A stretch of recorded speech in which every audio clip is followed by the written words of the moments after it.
President Clinton's Council of Economic Advisors, followed by a stint as chief economist at the World Bank. Next, Mr. Stiglitz takes us behind the closed doors of global financial institutions in discussing his new book, Globalization and Its Discontents. It explains the functions and powers of the IMF, World Bank, and the WTO, along with the ramifications of their policies. This program is an hour and 20 minutes. Good evening, everyone. I'm Melody Curtis with the Smithsonian Associates, and I want to thank you for coming to our program this evening. It's my pleasure on behalf of the Smithsonian to welcome you tonight and to introduce our speaker, renowned author Joseph Stiglitz, who will discuss his new book, Globalization and Its Discontents. You may have noticed that the book is available directly outside the lecture hall, and Dr. Stiglitz will sign copies immediately following the program tonight. Dr. Joseph Stiglitz holds a chaired joint professorship at Columbia University in the Graduate School of Business, the Economics Department, and the School of International and Public Affairs. From 1997 through 2000, he served as the World Bank's Senior Vice President for Development Economics and as Chief Economist. From 1993 through 97, he served as a member and then chairman of President Clinton's Council of Economic Advisors and as a member of the President's Cabinet. And in 2001, Dr. Stiglitz shared the Nobel Prize in Economic Science for analyses of markets with asymmetric information. Please join me in welcoming Dr. Joseph Stiglitz.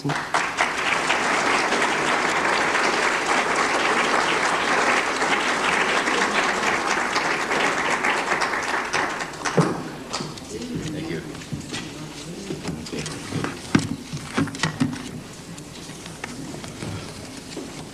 Well, it's a pleasure to be here. The subject of globalization has received an enormous amount of interest in the last few years. Actually, the amount of interest in Europe and the rest of the world is even greater than that in the United States. There are two very contrasting views of globalization. One view sees globalization as the best thing since sliced bread. It's supposed to bring unprecedented prosperity to all the countries of the world. In that particular perspective, it's very hard to understand why there has been such discontent with globalization, particularly in the developing countries. If it were the case that globalization was making them so much better off, the question is why don't they seem to recognize this? And if you took that perspective, the person writing this book should not be an economist, but a psychologist or a social psychologist to try to understand why it is that they haven't understood that they're supposed to be happy. Well,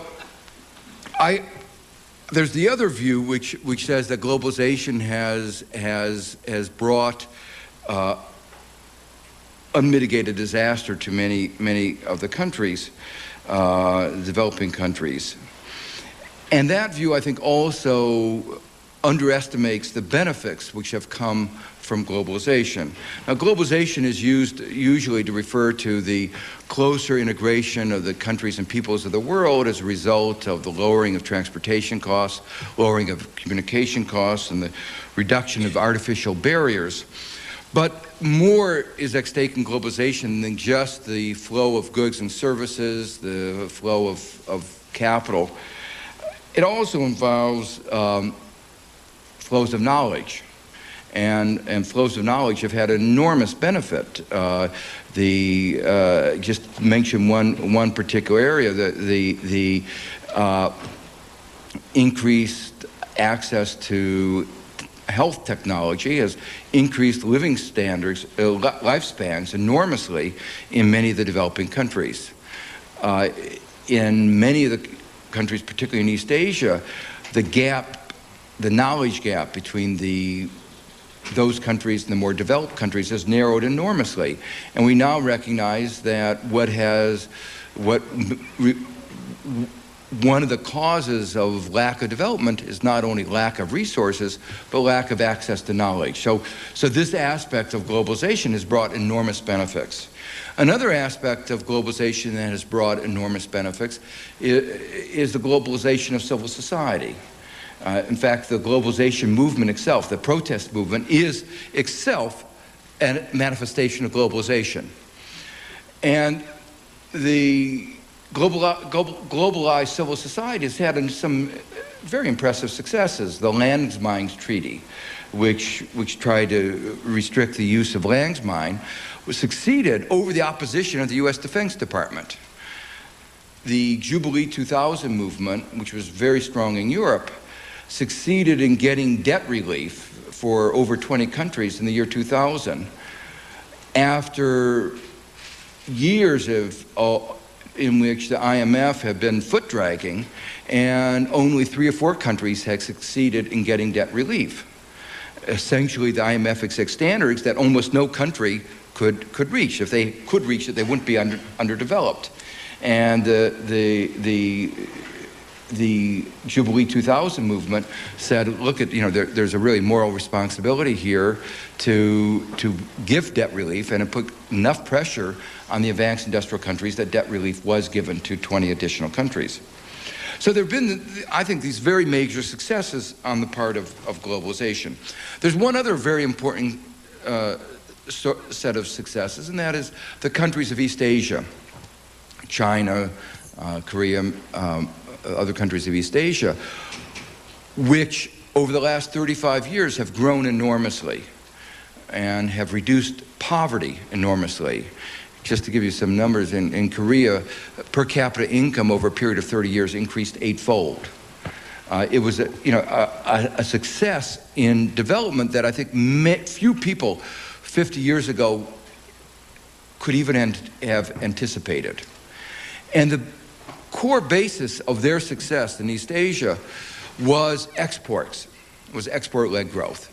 And exports meant that they were taking advantage of globalization. They were taking advantage of the new opportunities that global marketplaces afforded, and they were bringing in technology from the more advanced industrial countries. But what distinguished East Asia from much of the rest of the world is that in East Asia, the countries of East Asia really took charge of globalization themselves. They made globalization work for their own country. They adapted it to their own circumstances. In contrast, in much of the rest of the world, the process of globalization has been pushed, run, determined by the international financial institutions. One of the things that distinguished the policies that East Asia used and the policies that were used in much of the rest of the world is the balanced perspective that East Asia took to the role of government. Government took a very active role in promoting development, in promoting globalization, and in protecting the people in the country from some of the undesirable consequences. That contrast to a very strong free market ideology, which dominated, particularly in the period of the 80s, in the Reagan-Thatcherite period, but has continued to dominate even later at some of the international financial institutions, and so much of the objection to globalization is not to globalization per se, but to the particular ways that globalization has been managed. That it's been managed in ways in which there has been this overlay of free market ideology, which has meant that it has not been able to be managed well, and as a result, there have been very adverse effects on poverty, and even adverse effects on economic growth. There are other issues that have been raised in the globalization debate, some of which which I get into in the book. I'll just be able to mention very briefly tonight. One of them is that, one of the most important is that globalization has been managed by the international economic institutions with rules that have been set by the more advanced industrial countries for themselves, or more particularly for special interest within the more advanced industrial countries. And with the less developed countries often disadvantaged. Let me just give you one example of that. The Uruguay round, which is the last round of trade negotiations, was widely hailed in the United States as a very major victory for the Clinton administration. And it was also hailed in Europe. We talked about how many jobs were being created, how much income would rise. But wasn't talked about was the fact that it was a very unfair trade agreement. The United States and Europe insisted on Africa and the less developed countries opening up their markets to the goods produced by the advanced industrial countries. They insisted on the less developed countries eliminating their subsidies. And at the same time, the United States and Europe and Japan kept their markets closed, relatively closed, to the goods that were the natural comparative advantage of the less developed countries, the goods that the less developed countries could export. So for instance, textiles were restricted, their quotas were kept on that for another 10 years. Agricultural goods continue to be subsidized in the United States and Europe. And the problem hasn't become any better. The United States just recently passed a farm bill which increased the level of subsidies to even higher levels and introduced subsidies for new products. And that, of course, sets a pattern in which, from the perspective of the developing countries, there's this enormous hypocrisy and this enormous inequity. In fact, after the Uruguay round, the World Bank, we did some calculations which showed that the poorest region of the world, sub-Saharan Africa, was actually worse off. Their incomes went down by about 2% as a result, which are called the terms of trade effects. And it's because of that's just one of several examples of how it is that the rules of the game are being set in ways which disadvantage the less developed countries. The good news is that some of these problems are at last being recognized. And the next round of trade negotiations that was initiated in Doha in November of last year has been called the development round, because it's been recognized that if there's going to be any progress in this direction, there has to be a redressing of the imbalances of previous trade agreements.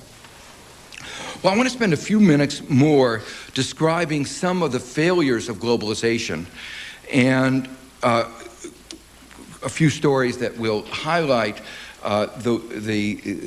bring out some of the examples of why there's such discontent with globalization. In the book, I focus around three particular issues around the issue of development, the process of bringing the poorest countries, such in Africa, narrowing the income gaps between them and the rest of the world. The problems of crisis management, the kinds of crisis we saw in East Asia that we're seeing now in Latin America. And the problem of transition, the transition of the former communist countries such as Russia into a market economy. And in each of these areas, there has been, I would argue, enormous failures. Beginning with the problem of development, the 90s marked a race between an increase in income and an increase in population, such that while it turned out that the percentage of people in poverty went down, the absolute number of people in poverty actually went up. The number of people, and when we're talking about poverty, we're talking about numbers like $1 a day. And these are really extreme levels of poverty. One of the episodes I describe in the book was one of my first experiences after coming to the World Bank. I went to Ethiopia, which is, in fact, one of the poorest countries in the world. And they had one of the most one of the worst political regimes that the world has experienced. It was the Mengistu regime, who actually used the term Red Terror. They would kill people and leave them in the streets in order to keep, they call, discipline. Meles led an army, a guerrilla that overthrew the Mengistu regime. And this was in '91. And since then have been maintaining enormously successful economic policies. The country was growing at 5%. Inflation was brought down to 0. And the government had a balanced budget. I went to Ethiopia, and they were having a major dispute with the IMF. And I couldn't understand why. After all, the IMF is supposed to focus on macroeconomic policy. In macroeconomic policy, it should have been given an A+. And the question is, what was the dispute about? Well, it turned out that there were a number of items in dispute, but one of them was that the IMF claimed that they weren't having, their budget wasn't in balance. Now, you thought among green-eyed shade accountants, people looking at the numbers, either it was imbalanced or it was. And I thought it was imbalanced. How could we disagree? People, should look at the numbers, and either was or was not imbalanced. Well, the IMF argument was that, well, the numbers looked okay, but they were relying on foreign aid. And if you excluded foreign aid, they would be out of balance. Ethiopia said, yes, I mean, that's why we've been trying to get foreign aid. And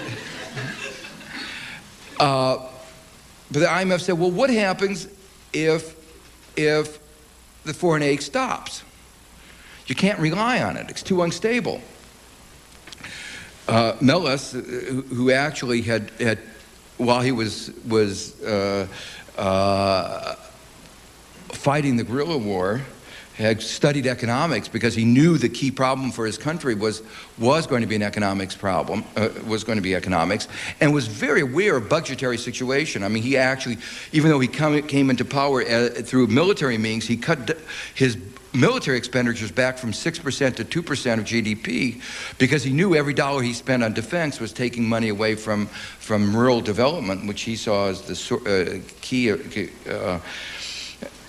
He said, well, there's an obvious answer. We're not engaged in a Star Wars program that's going to take 20 years. We're building schools that take 3 months to construct, 6 months to construct.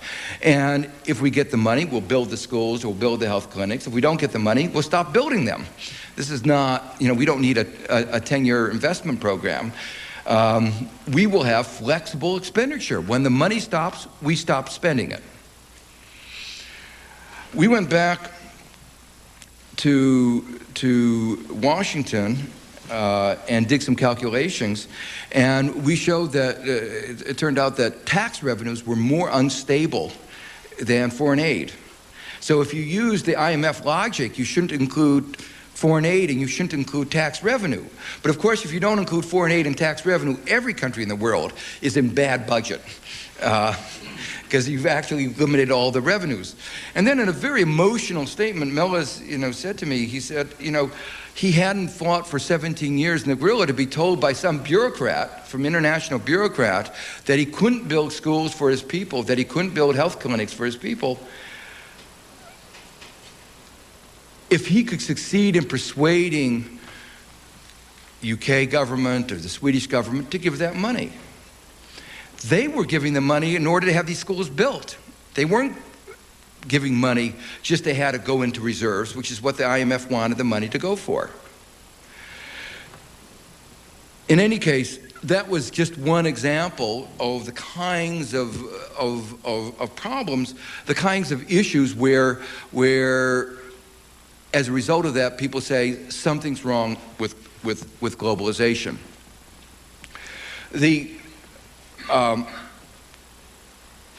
In that particular case,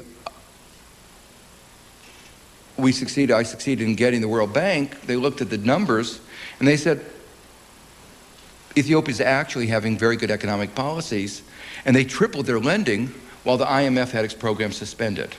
Now, in general, that's very difficult and very unusual, because normally when the IMF suspends its program, the World Bank and other bilateral donors also suspend their program, which is why it gives the IMF such leverage. It's not only the IMF money that's at stake, but all the other donors' money is at stake as well. Looking at it more broadly in the context of development, the great success, allegedly, of the reform programs, what's sometimes called the Washington Consensus policies, was Latin America. And we now have a decade of data available for Latin America under reform and globalization. And the numbers have come out quite striking. Growth during the past decade in Latin America has been just over half of what it was in the 50s, 60s, and 70s before reform. And so all over Latin America, the question is being asked, why has reform, what has happened? Reform, globalization, how have they failed us? And it's even worse than I've just described, because the countries that have succeeded in growth, the benefits have not been widespread. Take Mexico, which did succeed partly because of the close relations with the United States. Most of the benefits of growth there have gone to the upper 10 and upper 30%, and most of that to the upper 10%. The people at the bottom, many of the people at the bottom are actually worse off. So for them, the fact that there are some people at the upper end are doing very well doesn't make them feel any better. And that is a picture that you see throughout Latin America. It's a picture which the recent contrast between what has gone on in the United States and what's going on in Latin America, particularly the IMF policies, has generated more concern about. The United States, remember, went through a recession in the year 2001, in which both sides, both the Democrats and Republicans, agreed that it was important to have stimulatory fiscal policy. Everybody agreed that we ought to have expansionary fiscal policy to get us out of the recession.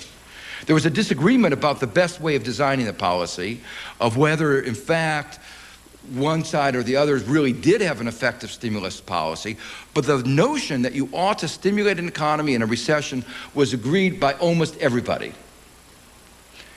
And yet, in Latin America, as in much of the rest of the world, the IMF has taken exactly the opposite position. In Argentina, it insisted on having contractionary fiscal policy. And that converted a downturn into a deeper recession, a recession into a depression. Exactly the same mistake that occurred in East Asia a few years before. As an economist, these are quite interesting experiments because they verify our theories. Our theories say that when you're having a recession, if you cut back on expenditures, increase taxes, the recession gets worse. And we keep having these experiments that show that our theories are right. And as scientists, that's very nice, but for the people involved in the countries, it's not the greatest thing.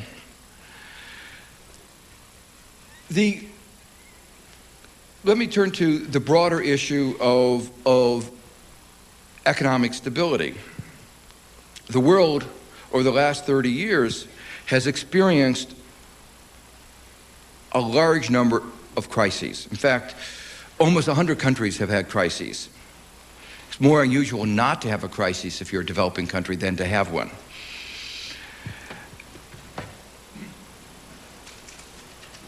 The policies that the IMF pursued, pushed on these countries, capital market liberalization, which is subjecting the country to this short-term speculative money that can come in and out of the country overnight, has been identified as one of the primary sources of this kind of instability. When fickle capital markets decide they don't like a country, they pull their money out. And that can have devastating effects, particularly on developing countries. Even before capital market liberalization was pushed by the IMF, there was an enormous amount even before the East Asia crisis, there was an enormous amount of evidence that this capital market liberalization was a major source of instability. It is also the case that capital market liberalization does not lead to faster economic growth. There's a considerable body of evidence that provides a theory and evidence that points this out. And let me just give you one aspect of that to help bring out the point more forcefully. Today, in general, it's argued that when countries borrow abroad, short term, in foreign denominated currency, in order for to maintain prudential positions, they have to maintain reserves equal to the amounts that they borrowed. So if a poor African country borrows $100 million from an American bank, it is considered to be prudent policy on the part of the country to put $100 million into reserves. These are money that the current country has. In case the American bank decides it wants those dollars back, the country then has the dollars to pay back. Okay, now, how do countries typically hold their reserves? The way they hold their reserves is not in general dollars, but they actually hold U.S. Treasury bills. Now let's think through what that implies. This poor country has borrowed $100 million from the United States, from an American bank, and is probably paying 18% interest. It's a high interest rate because it represents the risk that these countries face, 18 or 20%. But the country is at the same time lending to the United States. When you buy a U.S. Treasury bill, you are lending to the American government. So this African country is lending to the United States. Right now, what is it paying? What is it getting back from the United States? What interest rate does it receive from the United States? Around 3%. So it's borrowing at 18% and lending at 3%. Now that's not good economics, and it's very hard for you to grow. Now it is good for the United States, and the U.S. Treasury loves this. And in that sense, it's part of Africa's foreign aid program for the United States, and we should be thankful for it. But you cannot argue that this is a policy that encourages economic growth in the developing countries, which is why capital market liberalization has not been associated with faster economic growth. There's some other arguments that are associated with this, but this gives you a basic picture.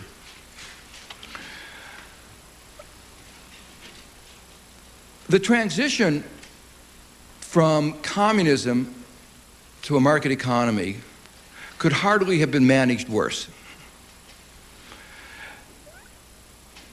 Think about what we said about the communist economic system. We said it was a terrible economic system, and it was.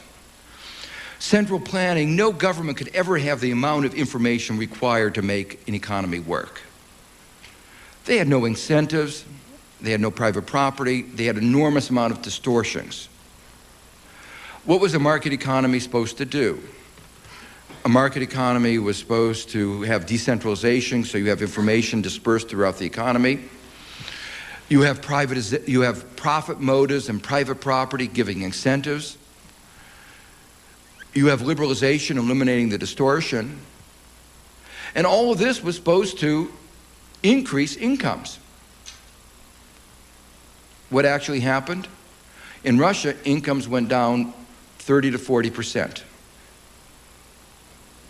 It wasn't just a temporary transition recession, it lasted a year or two.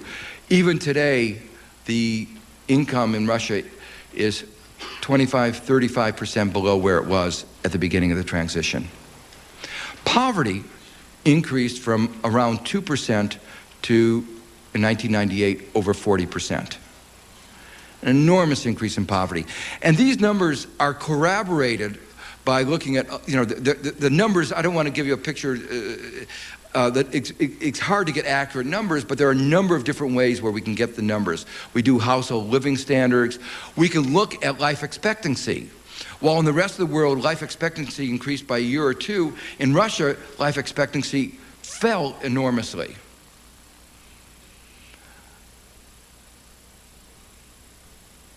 The problem is that there's a clear connection between the policies that were pushed and these outcomes, just as there was in the case of the crises, just as there has been in the case of development.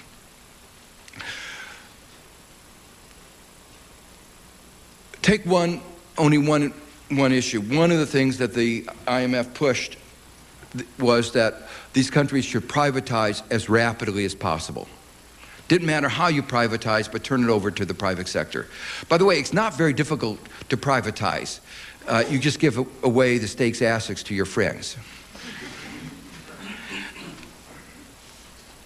The program in Russia was not much short of that. But there was a combination of policies that in some ways made it even worse. Because the rapid privatization was viewed as a very illegitimate privatization, because you had this country where there was not even enough money to pay pensioners their $10 or $15 a month. But meanwhile, you were giving billions of dollars away to a few friends of Yeltsin. And so the privatization was viewed as not really being legitimate. But at the same time, you combine that with capital market liberalization, where you effectively said, take your money and invest it anywhere in the world that you want. And you ask yourself, if you're smart enough to figure out how to get Yeltsin to give you a few $billion, would you rather leave your money in Russia, which was in a depression, in which you knew that there'd be another government, and that next government might not be quite so favorable to letting you keep your proceeds from this illegitimate privatization? Or would you rather take your money out, put it in the United States, which was having a boom, put in secret bank accounts in Cyprus or in Switzerland? If there's another government, they can't take the money back again. You're safe. And the answer was very clear. While the IMF was lending billions into Russia, the oligarchs, taking the money, the proceeds from privatization, were taking out dozens of billions of dollars out of the country. And as a result of that, it's not surprising that Russia went into a deep recession from which it is just beginning to emerge. Well, as I say, the book details these failures in development and transition and crisis. And it tries to do, what I try to do is look for some common themes. These are not just random mistakes. There's a pattern, and what I try to do is look for that common pattern. The deeper question is, why? Why were these mistakes made? Now, let me say, as an economist, I do not believe it was because of mistakes of economic science. Economists knew that if you have a country facing a recession, you don't impose contractionary fiscal and monetary policies. That just makes the downturn worse. That's been the basis of economics for the last 70 years. Knox and Herbert Hoover have people advocated the kind of policies that were commonplace at the IMF in the East Asia crisis. Similarly, economic science pointed out the risks associated with capital market liberalization, and that it was risk without reward, that there wasn't evidence or theory that it would promote economic growth. In fact, evidence was to the contrary.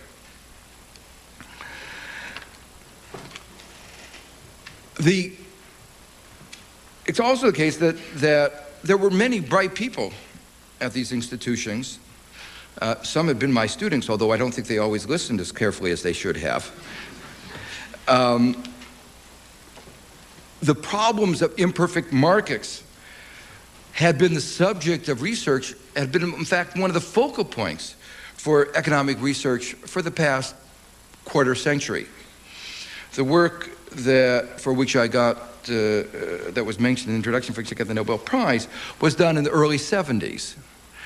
And this work focused on imperfect information and imperfect markets. Well, developing countries, imperfections of information, imperfections of market characterize these economies. They're at the core of the problems of these economies. And one of the results that I emphasized in my research was that when information is imperfect, when markets are incomplete, markets often do not yield the kinds of results that one would like. One of the most important results in economics is called the invisible hand theorem. It's Adam Smith's argument that market economies lead as if by an invisible hand to efficient outcomes. Very, very powerful idea.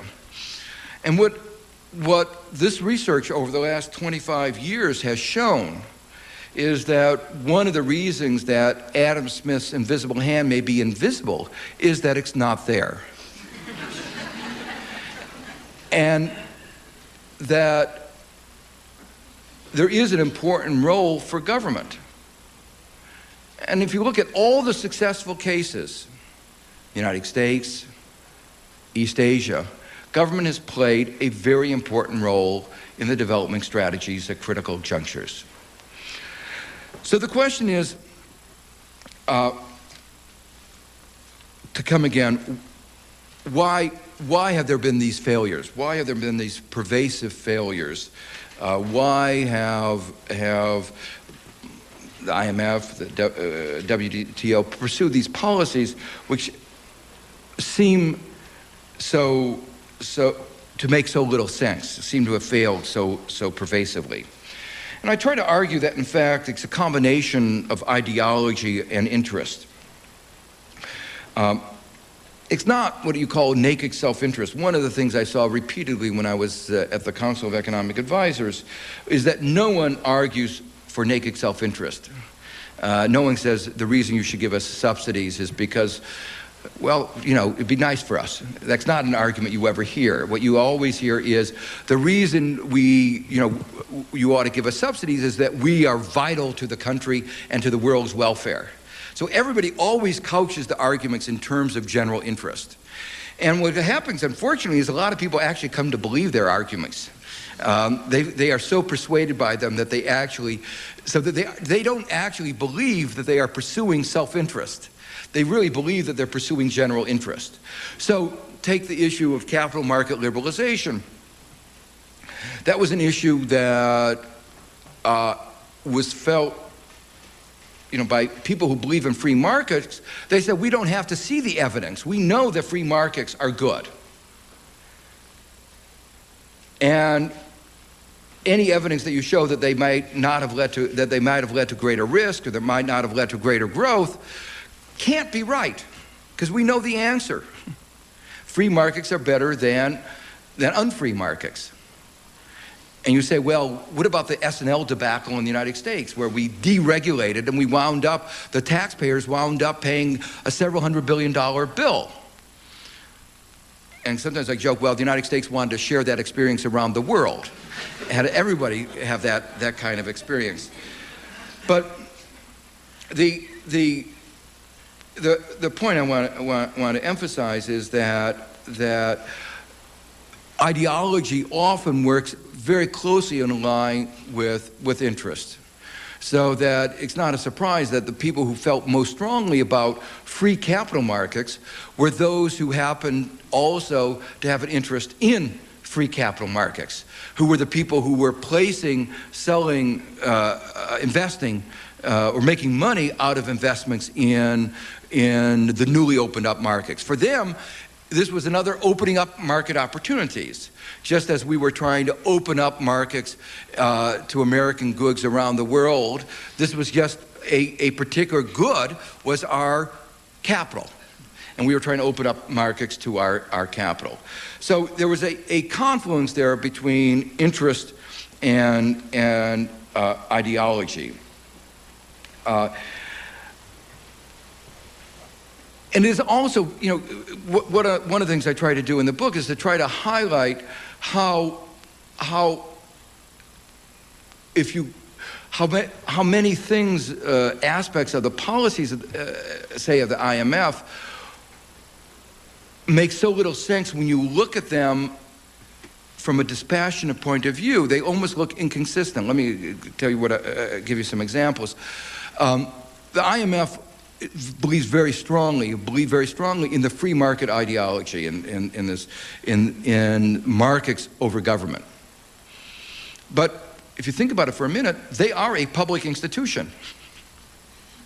They are a public institution founded by the governments of the world. Now, their general view is governments don't work very well, and you ought to rely on markets because governments fail. But they never turn the gaze back on themselves and say, we're a public institution, we fail too. That's not a view that they took very lightly to. The particular aspect of this is that as part of the one of the things that I saw repeatedly when I was at the White House was that everybody believed in two general principles. One of them was there should be no subsidies for anybody except ourselves. And the other one is there should be competition in every industry except our own. And these principles I saw applied to the IMF. For instance, you talk about free markets, but what was the IMF doing?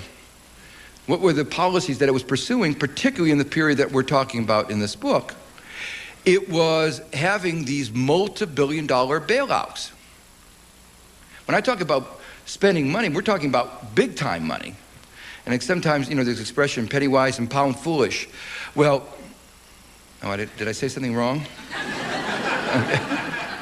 Okay. Makes me nervous here. Anyway,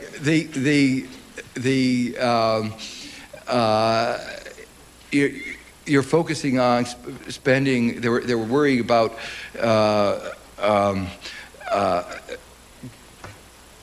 food subsidies, fuel subsidies costing a few millions of dollars. What were the size of the bailouts? All told, East Asia, they were over $100 billion. In Brazil, there was $50 billion. Money that was spent not with any congressional appropriation. In fact, in the case of Mexico, Congress rejected the bailout. So what we see here is these enormous amounts of money, but where were the money going? It was an intervention in the market. So the IMF said, we want to intervene in this market, but not in other markets. You ask, well, what was the principle here? Well, if you start looking at it in terms of ideology and interest, you see a principle. But it was one that's hard to defend. Let me give you another example. They very much, as I said before, pushed for capital market liberalization. But what was the argument that they often put for a bailout? They worried about contagion, that a problem in one country would lead to a problem in another. Well, the problem of contagion in economic terms is like a disease. It's like an externality of what goes on in one country will have effects on others. Whenever you have an externality, there is a role for government intervention before the disease. You want to prevent the diseases in the first place. But what was the cause of the instability? It was the speculative capital movements. So if that's the cause of the problem, and you recognize the problem can go from one country to another, why not try to address the original problem, which was this highly speculative capital flows? But they said, no, we can't touch that. That's free markets. So if you look at detail of what they did, it was a pattern that had no intellectual coherence to it. And that, I think, by looking at that, you get a picture of looking at the patterns, you get a picture of the combination of ideology and interest And you see why it wasn't economic science that was underlying these policies. Well, the last part of the book, I try to address the question of what can be done about these problems. In a way, one of the things as economists that I believe, and I believe this, is that incentives matter. And so if you want to know why did Russia fail, it was because the wrong set of incentives were put into place. Similarly, if you look at an organization like the IMF or like any other organization, look at the incentives that are provided by the governing structure, the political structure in which they're embedded. Well, think about who runs the IMF. Who makes the decisions? Well, there are two problems. One of them is the voting rights are disproportionately in the hands of the advanced industrial countries.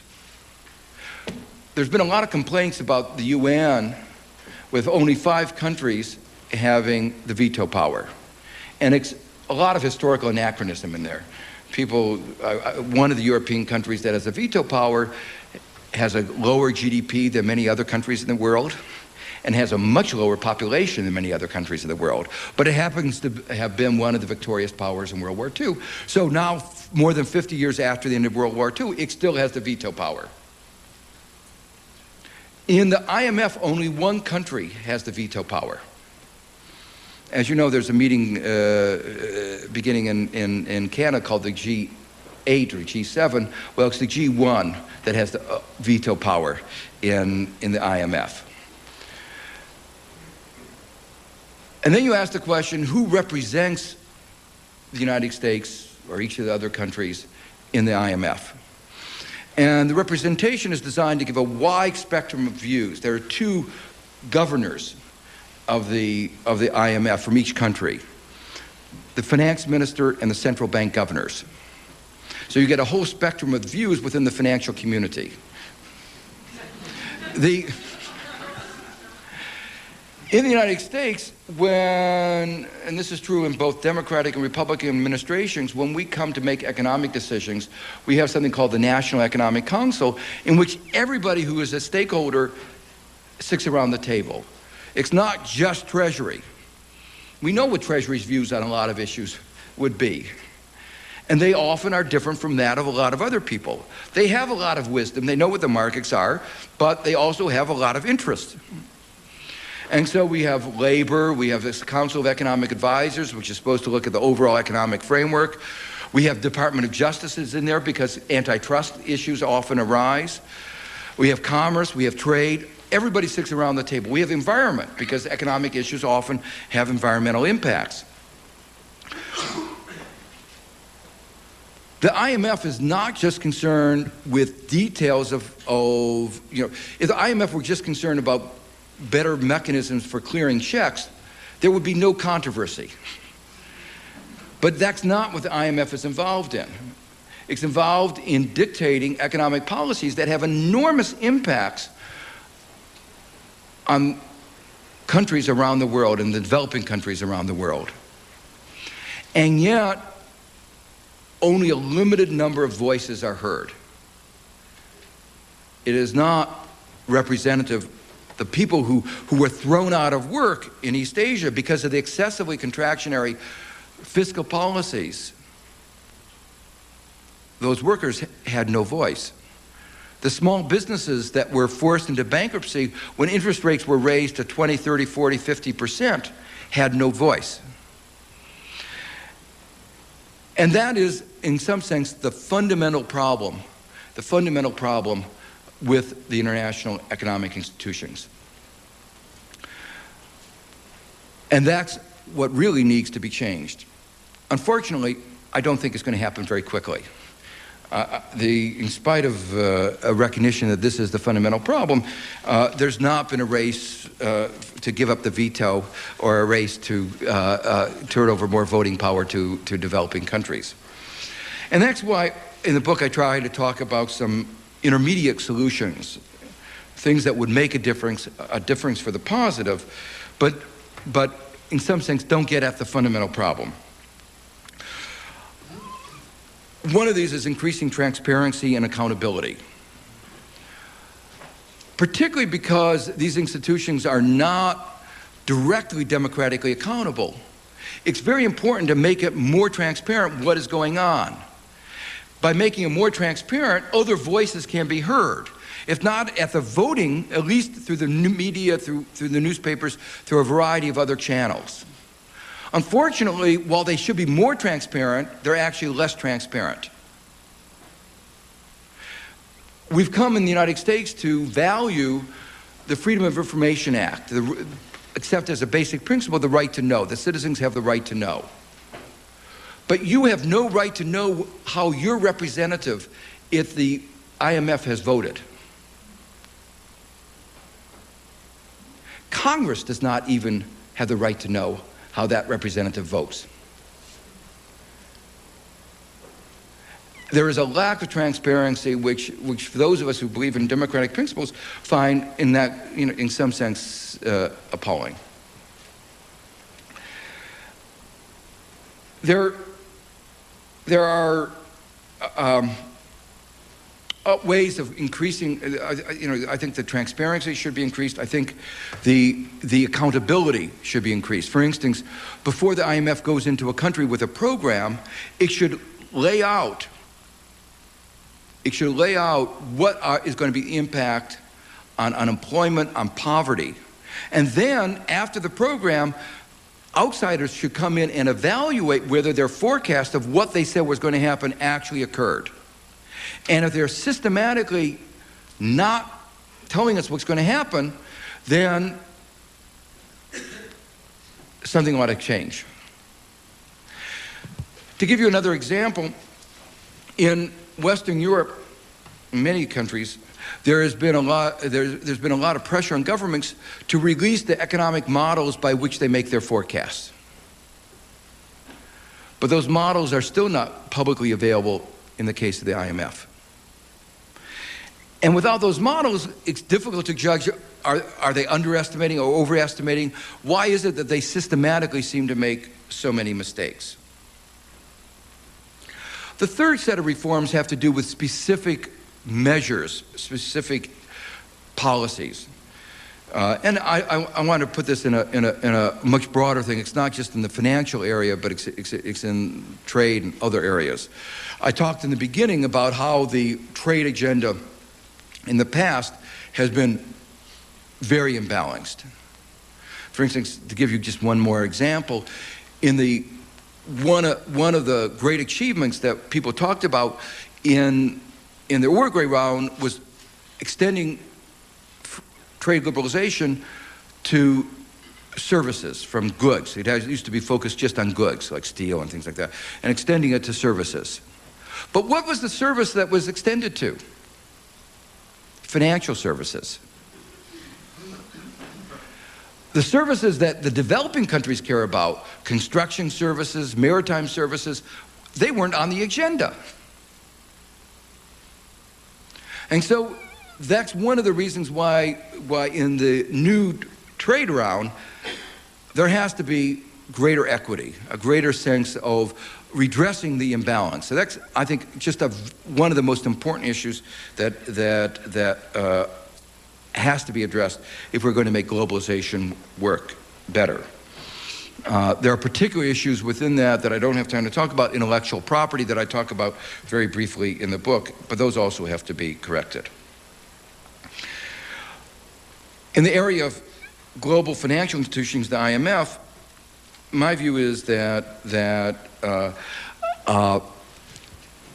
the kinds of policies, the excessive contractionary policies, are a mistake. I also argue that the big bailouts are a mistake. They didn't work. And the good news is that change is already in process. After the failures of the big bailouts in Thailand, Indonesia, Korea, Russia, Brazil, and finally Argentina, the message got across. After hundreds of billions of dollars were spent, they said, well, maybe this isn't working so well. And they are now proposing what I argued very strongly should have been the policy in the East Asia crisis, and others argue should have been the policy even earlier, and that is a greater reliance on bankruptcy, standstills, workouts, ways of resolving, problems that make the lender bear more of the cost. In the 19th century, when debtors couldn't pay what was owed, in Britain they were thrown into debtor prisons. And when countries couldn't pay what was owed, when Mexico couldn't pay what was owed in the middle of the 19th century, the British and French armies moved in. Now today we think of that not quite as politically correct, but there has been a reluctance to face up to what ought to be done, which is it is more efficient. Almost every developed country has bankruptcy proceedings within their own country. And what we now need to have is those proceedings to grow across border for sovereign debt and for debts that go from one country to another. Well, what I hope I've tried to do in these brief remarks is to lay out a framework to show why it is that there is such discontent with globalization, that the complaints that many of those who have been discontent with globalization, complaints that it has not worked for the poor, that it's unfair, that it has undermined democracy, that there's a lot of legitimacy to those complaints. But that on the other hand, globalization can be a very powerful positive force. But if it's to be that positive force, there have to be basic changes in the way globalization is managed. And that means changes in the way the international economic institutions, which have such an important role in managing the process of globalization, the way they behave, and most eventually in the way they are governed. This too has to be changed. If these changes are done, then I am optimistic that in fact globalization can live up to the positive potential that it could be. Thank you.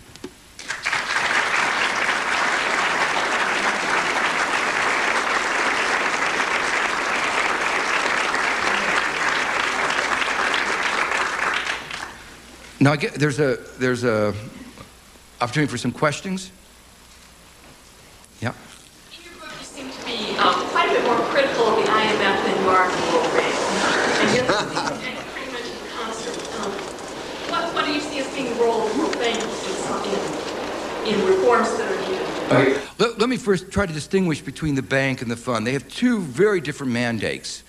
The bank's mandate is reducing poverty and promoting economic growth in developing countries.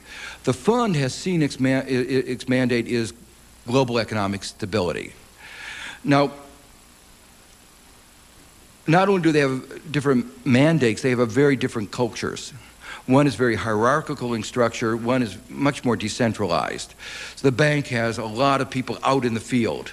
And one of the advantages of being out in the field is you really do come to understand the country a lot better. I talked about the narrow vision that the IMF has because it focuses mainly on financial markets. Because the World Bank works in education, environment, health. It's talking to those ministers, those departments, those aspects of society all the time. And inevitably, it winds up with a broader vision. Now, there was a period, particularly in the 80s, when the World Bank worked very closely in concert with the IMF on what are called structural adjustment loans, where the IMF would lay down the austerity measures and the World Bank would help implement them. And those were particularly a problem in the economies in transition. And so a lot of the criticism where the two organizations are bundled together dates to that period of structural adjustment loans where the problem was they were very much sister institutions. But as I gave an example in Ethiopia, that was a case where the fund stopped the lending. The bank couldn't do any structural adjustment lending, couldn't do any broad-based lending, but could go ahead with education projects, health projects, and so forth. The bank has made enormous amount of reform over the last 6 years. It has reformed both the rhetoric and to a large extent the reality. For instance, it's moved much more, trying to move away from conditionality, which says we will give you money only if you do these things, to what's called selectivity. You show that you're managing your economy well, we'll give you money, you write, and they even use words like the country should be in the driver's seat. And the bank, because it's decentralized, what goes on in one area may be quite different from another. Several of the countries, several of the places where the bank has programs, this is not only a rhetoric, but really, I've actually seen it as a reality. The fund has been much slower in making these kinds of reforms, though, as I say, there are changes occurring today. For instance, the movement towards recognition of the role of bankruptcy and the weaknesses of the bailout is something that finally is coming about. I don't know. When I read about information in economics 30 plus years ago, they thought that the market requires kind of equal knowledge of both parties in order for the price system to give us the right kind of signals to make everything efficient. And from your description, it seems that the IMF, which is yelling about free market ideology, is kind of doing things which are total violation of those assumptions that are needed to make it work, e.g. open information and people would take the risk, no bailout. So I was wondering maybe you could comment and maybe tell me whether I remember that's wrong or... That's right. Okay, the question is, standard economic theory talks about the importance of having good information to make markets work. And yet, the way the IMF often operates is with lack of transparency, which basically reduces the quality of information and doesn't seem to go against the basic principles of what makes markets work.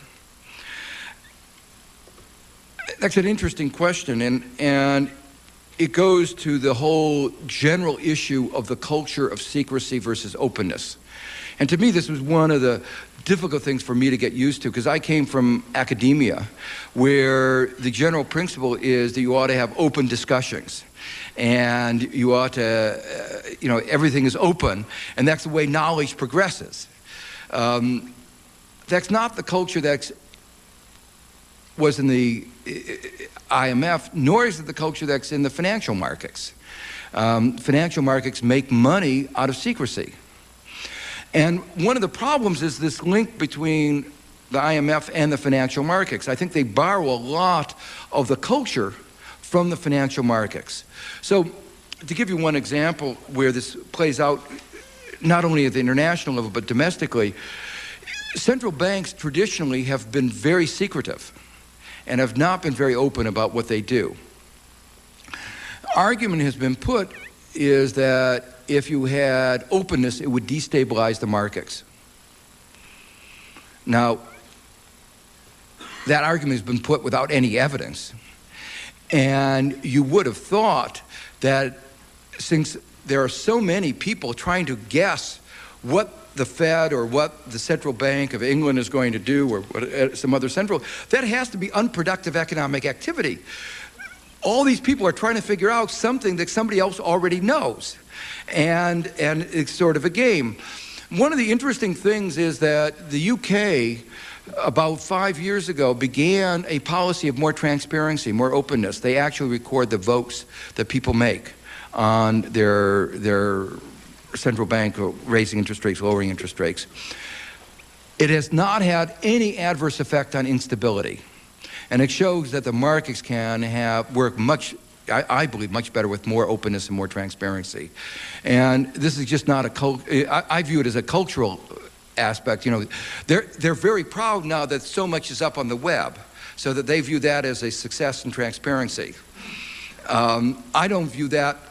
I think it's the right step forward, having more things posted, but what we really need is to have the premise ought to be what we have as a premise in the United States, which is there's a citizen's right to know. Everything should be public except for clearly delineated exceptions like national defense, where you can say there is some harm that can be done, there's some privacy exceptions from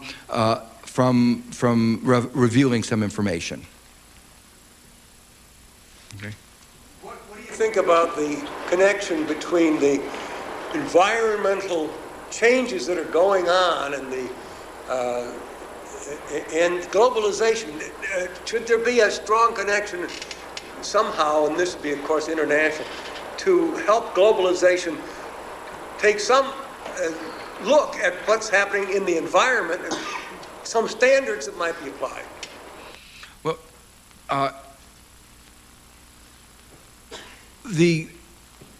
let me put, the question was, for those who didn't hear, is the broad issue of globalization and the environment. And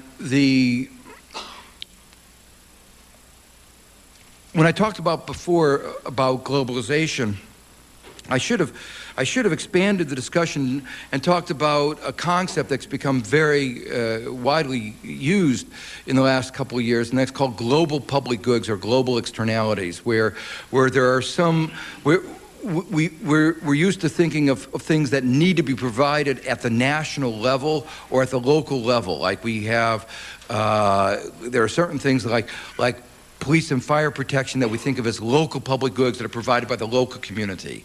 There are things that need to be provided at the national level.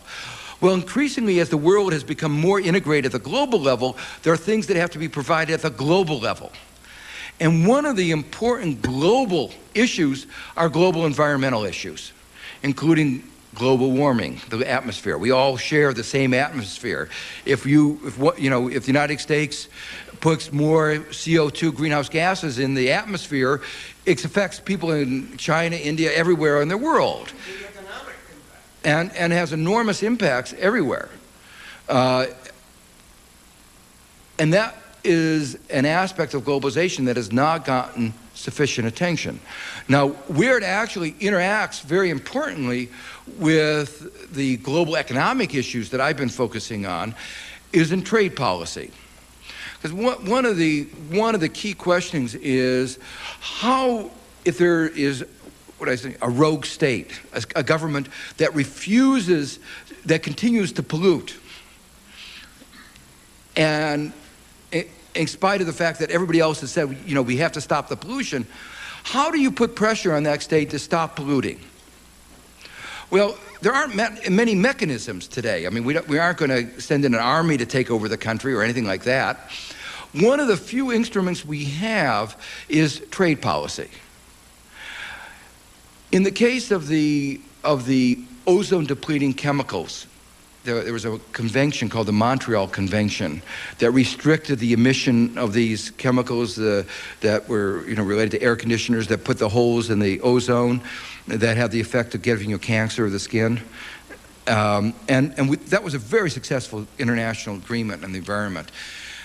But one of the provisions of that was that any country that didn't go along, there was an agreement that there could put trade sanctions against that country.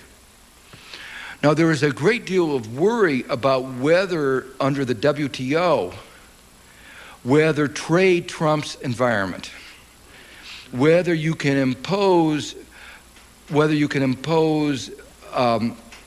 trade sanctions for being bad environmentally.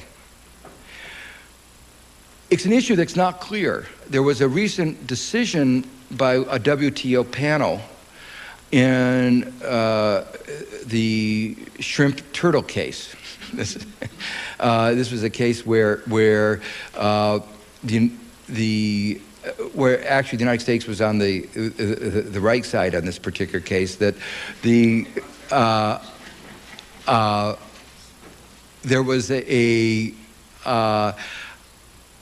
the question was, if you fish for shrimp, with certain kinds of nets, you catch turtles and kill the turtles, which a lot of people don't think is a bad thing, okay? Especially scarce, rare turtles.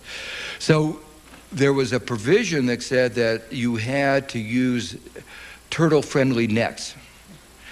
Under WTO rules, you cannot insist on a particular process for production. In other words, if you import turtles, if you import shrimp, you can't care about how the shrimp get caught. But the WTO panel said that in this case, there was an interest in preserving the environment and that this was a legitimate restriction. But this is only one case, and there were other cases that people did not think it was going to go that way.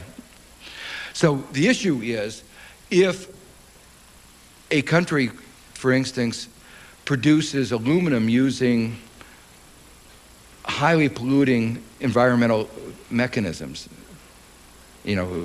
coal that pollutes the environment, can other countries say, we don't want that aluminum? Or put a special tariff on that aluminum, saying that that's not good for the global environment? We don't know the answer to that. That kind of case has not been brought. But it is something which I think a lot of people who are concerned about the environment say that there shouldn't be any ambiguity about that. We should have the right, other countries should have the right to impose tariffs to protect the global environment. Yeah? Talk a lot about the INET and these international financial institutions. But what I'm finding is one of the major issues today is development effectiveness and bringing the private sector into these public-private partnerships to increase development effectiveness. And I was just wondering what you thought the role of the private sector should be here.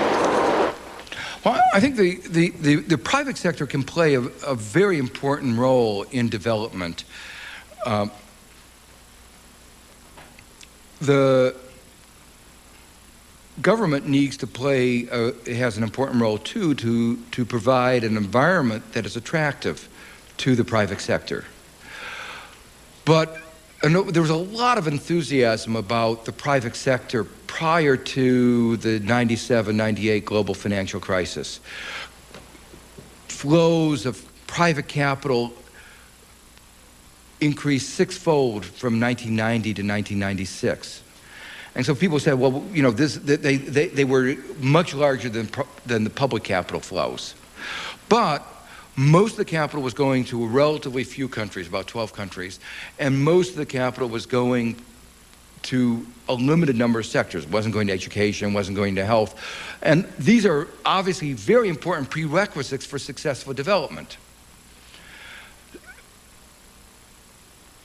It is important, as I say, for governments to try to create the environment which is attractive for private investment, and part of that environment will include investments in education and health. But right now we have to recognize that the private sector has been reluctant to go into some countries even after they've pursued relatively good economic policies for an extended period of time. Several of the African countries now have had almost a decade of good economic policies, and they have not been able to attract foreign direct investment. Now, it may be possible if we open up our markets, have trade liberalization, if the United States opens up its markets, Europe opens up its markets, that investment will come to these particular countries. So, and there's some evidence concerning that. So, in short, I do think that the private sector has an important role, but we in the West have an important role to try to make it more attractive for the private sector to come in. Yeah? Yeah. Well, if the private sector does pick up a larger role and maybe micro-lenders become more active and those kinds of things, you said that the IMF lacks transparency, is not democratic, lacks accountability. What are the arguments in favor of its continued existence? Well, the basic point is that globalization has led to the closer integration of the countries of the world. We're more interdependent. And just as 150 years ago, as national economies formed and there's greater interdependence within the United States and within the European countries, there was a need for a larger role for the national government. And you see all kinds of things developing over time. The first bank regulation occurred in 1863 in the United States because they recognized that if we're going to have a national economy, we need to have a stable financial system. So too at the global level, as we become more closely integrated, we have to have some rules. We have to have some regulations to make that system work. There are these global public goods that I referred to, not only environmental public goods, but go back to the question of why was the IMF founded?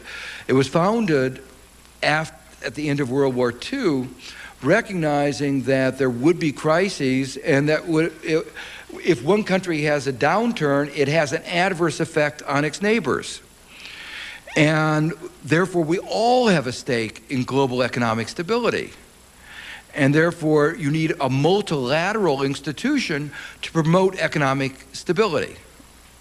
So the rationale for the existence is very, very strong and become even stronger. And that's why my response is the issue isn't the abolition. The issue is really trying to reform it to make it go back to accomplishing its major objective, which is enhancing global economic stability and helping those countries facing an economic downturn. Okay. A number of countries are afraid of the negative effects that globalization will have on their cultures. For instance, take France. What does the IMF and what does the World Bank do to quell those fears? Well, the question is the broad issue. One aspect of the criticisms of globalization is the adverse effect on culture. And that's a feeling that, felt, as you say, quite strongly in a country like France.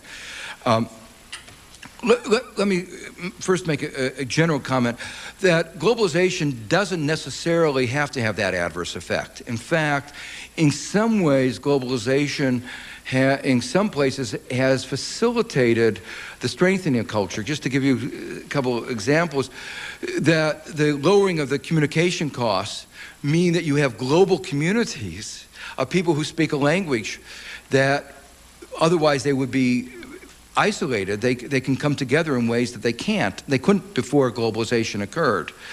The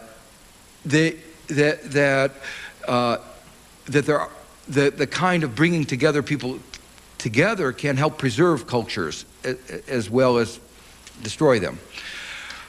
The second observation is that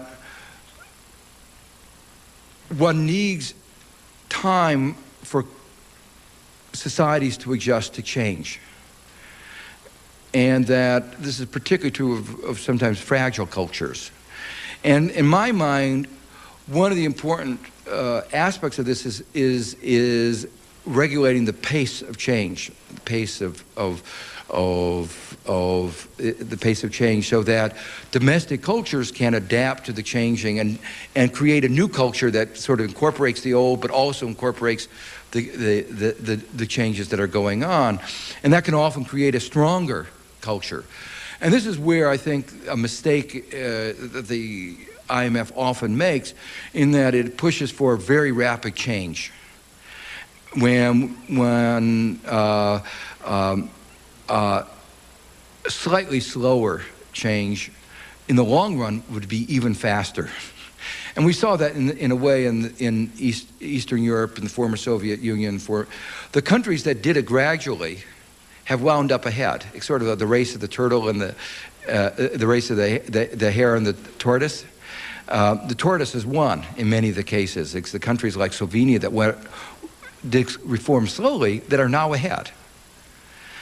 So I think that's another aspect. The third thing is the World Bank has actually become very concerned about the broader issue of culture.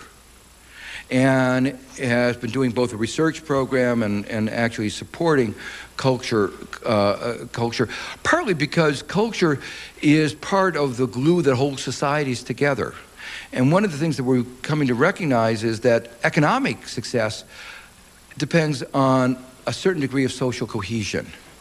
When you have societies, societies fraying apart, violence is one of the most adverse things for economic growth and economic success. And so it is important to try to maintain what's the term that economists use is social capital. And culture is one of the glues that helps maintain social capital, social cohesiveness. And so the World Bank actually has a research program that is focused on that issue, in which Mark Chassain, who got the Nobel Prize for Economic Development, has played an important role. Okay, I've just been told I have to stop. Yes, okay.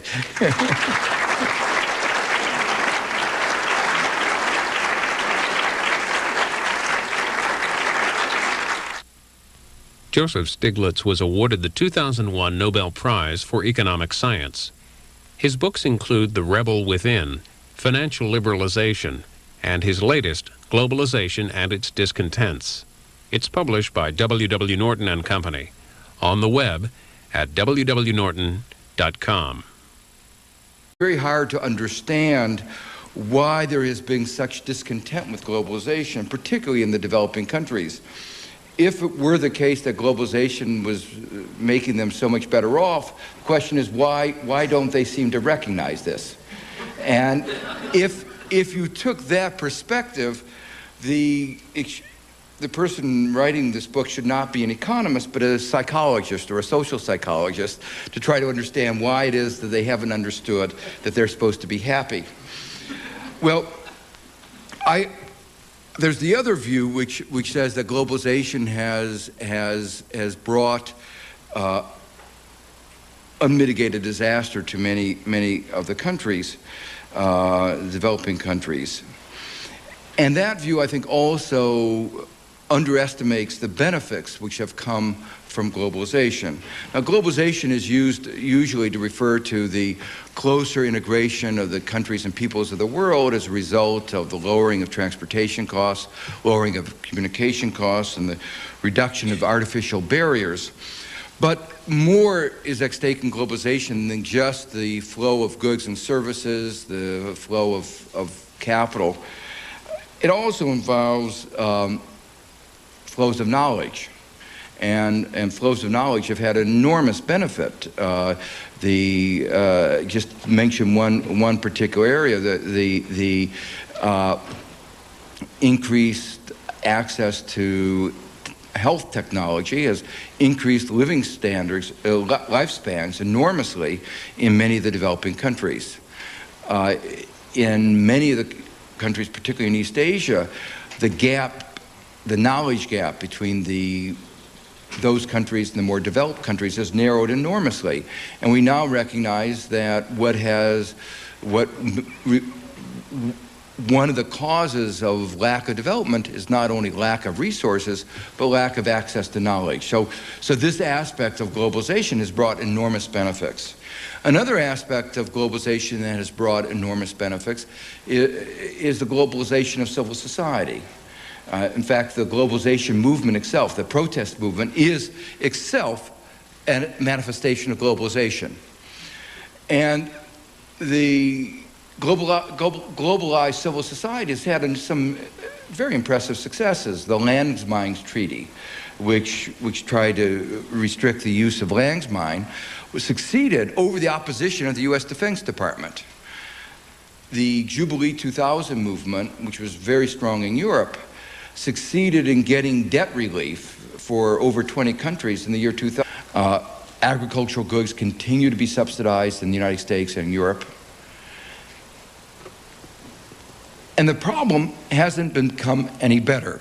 The United States just recently passed a farm bill which increased the level of subsidies to even higher levels and introduced subsidies for new products.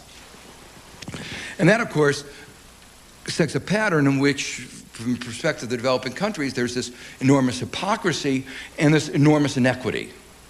In fact, after the Uruguay round, the World Bank, we did some calculations which showed that the poorest region of the world, sub-Saharan Africa, was actually worse off. Their incomes went down by about 2% as a result, which we call the terms of trade effects.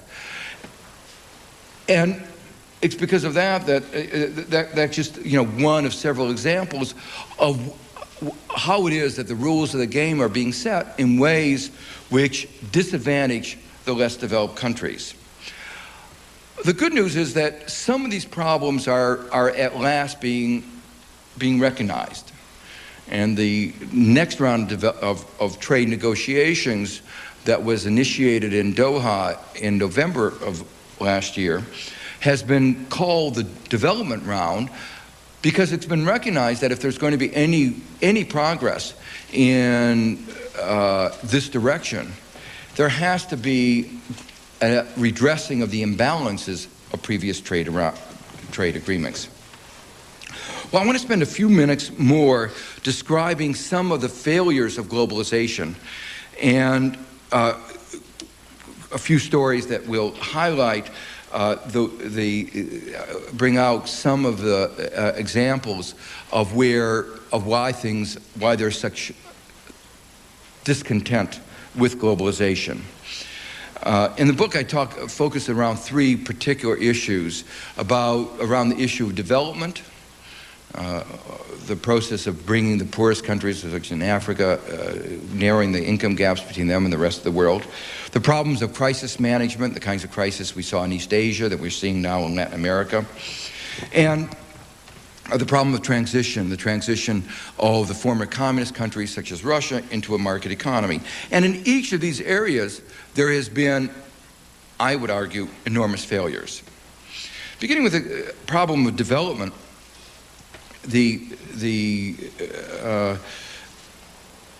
90s marked a race between an increase in income and an increase in population, such that President Clinton's Council of Economic Advisors, followed by a stint as chief economist at the World Bank. Next, Mr. Stiglitz takes us behind the closed doors of global financial institutions in discussing his new book, Globalization and Its Discontents.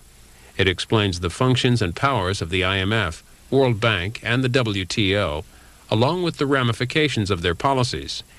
This program is an hour and 20 minutes. Good evening, everyone. I'm Melody Curtis with the Smithsonian Associates, and I want to thank you for coming to our program this evening. It's my pleasure on behalf of the Smithsonian to welcome you tonight and to introduce our speaker, renowned author Joseph Stiglitz, who will discuss his new book, Globalization and Its Discontents. You may have noticed that the book is available directly outside the lecture hall, and Dr. Stiglitz will sign copies immediately following the program tonight. Dr. Joseph Stiglitz holds a chaired joint professorship at Columbia University in the Graduate School of Business, the Economics Department, and the School of International and Public Affairs. From 1997 through 2000, he served as the World Bank's Senior Vice President for Development Economics and as Chief Economist. From 1993 through 97, he served as a member and then chairman of President Clinton's Council of Economic Advisors and as a member of the President's Cabinet. And in 2001, Dr. Stiglitz shared the Nobel Prize in Economic Science for analyses of markets with asymmetric information. Please join me in welcoming Dr. Joseph Stiglitz.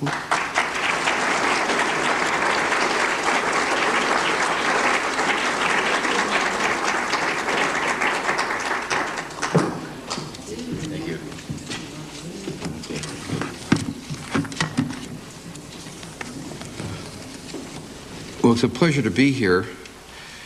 The subject of globalization has received an enormous amount of interest in the last few years. Actually, the amount of interest in Europe and the rest of the world is even greater than that in the United States. There are two very contrasting views of globalization. One view sees globalization as the best thing since sliced bread. It's supposed to bring unprecedented prosperity to all the countries of the world. In that particular perspective, after years in which the IMF have been foot-dragging, and only 3 or 4 countries have succeeded in getting debt relief. Essentially, the IMF except standards that almost no country could reach. If they could reach it, they wouldn't be underdeveloped. And the Jubilee 2000 movement said, look, there's a really moral responsibility here to give debt relief, and it put enough pressure on the advanced industrial countries that debt relief was given to 20 additional countries. So there have been, I think, these very major successes on the part of globalization. There's one other very important set of successes, and that is the countries of East Asia, China, Korea, other countries of East Asia, which over the last 35 years have grown enormously and have reduced poverty enormously. Just to give you some numbers, in Korea, per capita income over a period of 30 years increased 8-fold. It was a success in development that I think few people 50 years ago could even have anticipated. And the core basis of their success in East Asia was exports, was export-led growth. And exports meant that they were taking advantage of globalization. They were taking advantage of the new opportunities that global marketplaces afforded, and they were bringing in technology from the more advanced industrial countries. But what distinguished East Asia from much of the rest of the world is that in East Asia, the countries of East Asia really took charge of globalization themselves. They made globalization work for their own country. They adapted it to their own circumstances. In contrast, in much of the rest of the world, the process of globalization has been pushed, run, determined by the international financial institutions. One of the things that distinguished the policies that East Asia used and the policies that were used in much of the rest of the world is the balanced perspective that East Asia took to the role of government.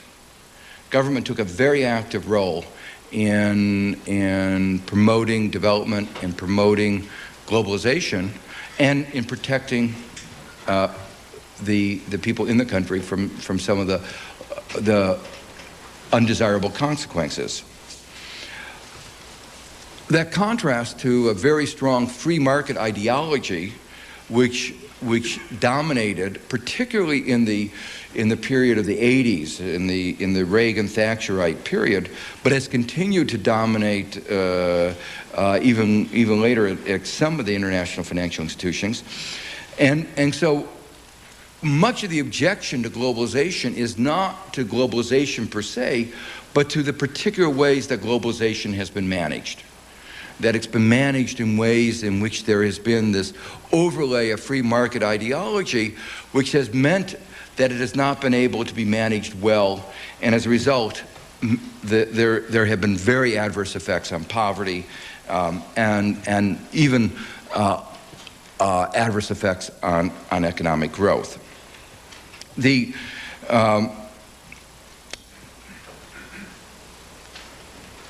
are other